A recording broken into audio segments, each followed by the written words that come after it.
Naaresto na ang suspect sa pagpatay kay Marjoret Garcia, isang overseas Filipino worker na sinaksak sa Saudi Arabia. Ayon kay Department of Foreign Affairs Assistant Secretary Paul Cortez, kasalukuyang umuusad ang investigasyon sa kaso.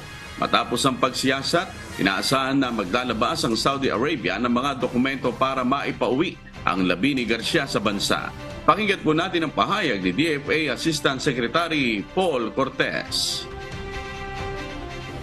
Itong suspect po ay hindi po Pinoy. So ibang lahi po siya. Hindi po employer ang pumaslang po sa ating kababayan.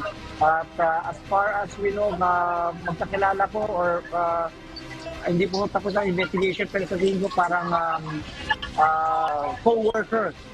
Kung kaya't talagang we're waiting for the investigation and the results para klaro din ho yung maibalita natin both to the next of kin, sa pamilya at siyempre sa publiko, sa media. Hataw Balita.